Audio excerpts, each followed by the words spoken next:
Good Wednesday, everybody. Hope you're having a great week so far. This is the second week of our series called Stressed Out. If you're new or just joining us, jump back to last Wednesday and catch the first lesson in this series to catch up. So let's start, as I've usually been doing, with a question. Well, in this case, it's a couple of questions.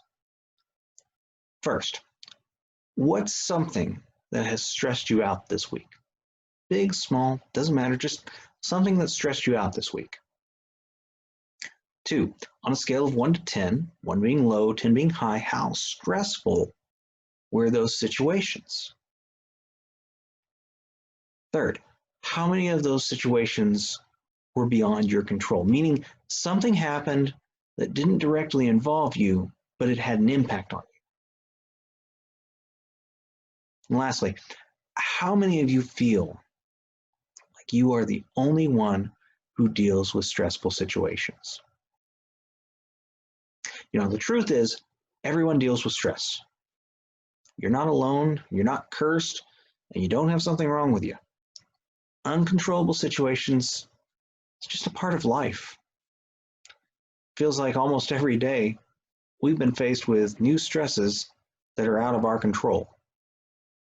Between coronavirus, school being closed, non-essential jobs being shut down, and now we're seeing oil prices plummet to levels we've never seen before.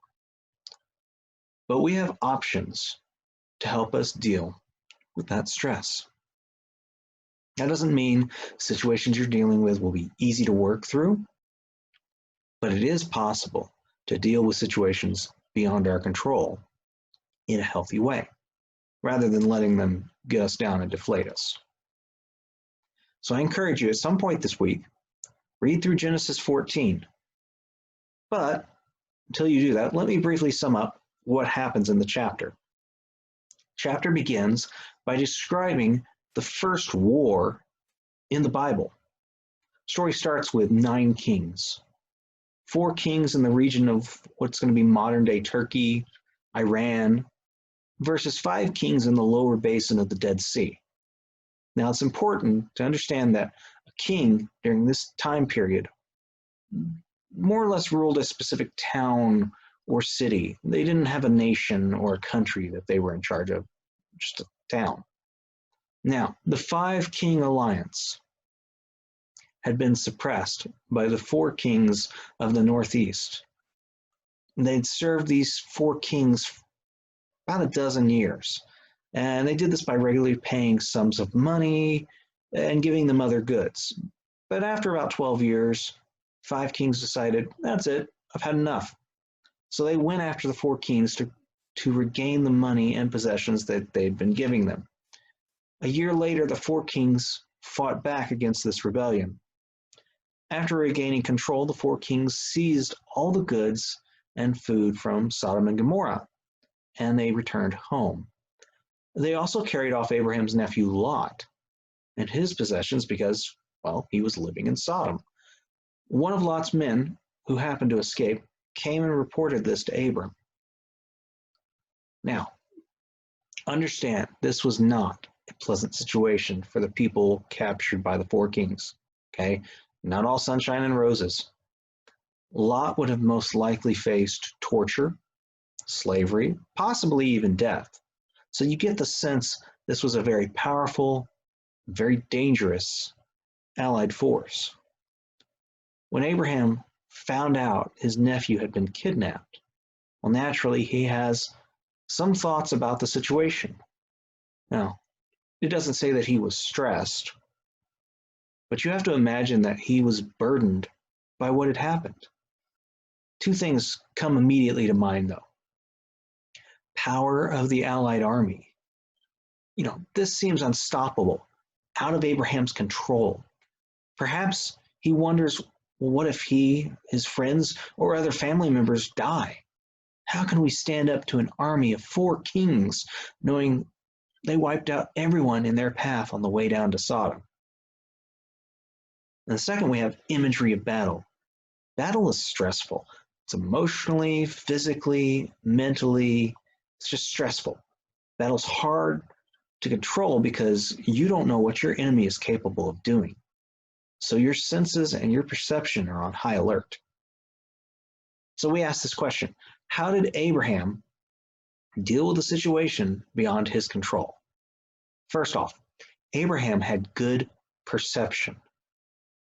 Abraham's courage came from his past encounters with God. How often do we go through experiences where we almost feel like, well, God's just smiting me?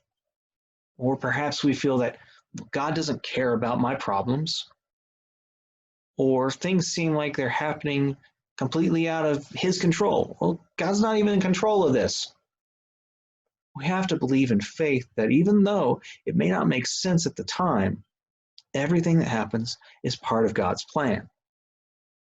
Second, Abraham came back with a swift response. Even though it was messy and a painful situation, Abraham responded immediately. This doesn't suggest Abraham was impulsive or acted without considering the consequences of going into battle. Abraham had to choose between what he wanted to do and what he ought to do, which was to get up and follow God. While everything wasn't fully laid out for Abraham, he had to trust enough to get up and walk in order to follow God's leading. It's quite reasonable to think Abraham knew that God would protect him and provide for him in this conflict with the kings. Third, Abraham depended on God. In verse 14 of Genesis 14, it says that Abraham took only 318 men with him to fight the battle. You get the sense that Abraham was outnumbered, but we see that he still won the battle. The Bible doesn't say anything about Abraham's losses. It's safe to assume that he might not have lost many of his men. And he may not have lost any in this military campaign at all. And notice that when the battle was over, God was given the glory for the victory by Abraham and the priest Melchizedek. Abraham faced the stressful situation with full dependence on God. Otherwise, he would have lost without God. We can't get through stressful situations on our own. We need to depend on God, believing in faith that he will get us through those experiences. So I'm going to ask you a couple of questions. I want you to think about them. Let me say from the forefront about these questions, there's no right or wrong answer. These questions are designed to make you think and examine. Your answer is your answer, and your views and perceptions, they probably won't match other people watching this. So here we go. Question 1.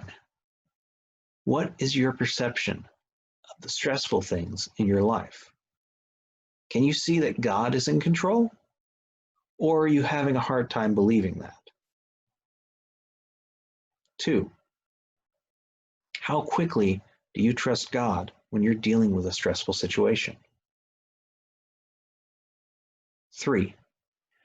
Are you someone who chooses to address a situation head-on? Or do situations paralyze you, make you run the other way? How do you typically deal with situations beyond your control? 4. When things become difficult, we sometimes decide this means that we need to remove ourselves from a particular situation. What can we learn from Abraham about that idea? How do we know when to engage and when to flee? 5. Abram acted swiftly on what he knew to be God's will. How much easier would your life be if you acted swiftly in those situations that are stressful, trusting that God's at work and in control of the battle regardless of the outcome? 6. How do we determine God's leading in a situation beyond our control? Lastly, here's your memory verse for the week, James 1:2-4. Consider it a sheer gift, friends, when tests and challenges come at you from all sides. You know that under pressure, your faith life is forced into the open and shows its true colors. So don't try to get out of anything prematurely. Let it do its work so you become mature, well developed, not deficient in any way. Again, thank you for joining us. If you're new to our channel, and even if you're not, make sure you like, share, and subscribe. Leave a comment down below. New content comes out on Sundays and Wednesdays. You can follow us on Facebook and Instagram. You can find more information about the Sunset Youth Group at our website, sunsetyouthgroup.com. And you can always contact us at sunsetyouthministry@gmail.com. Have a great day.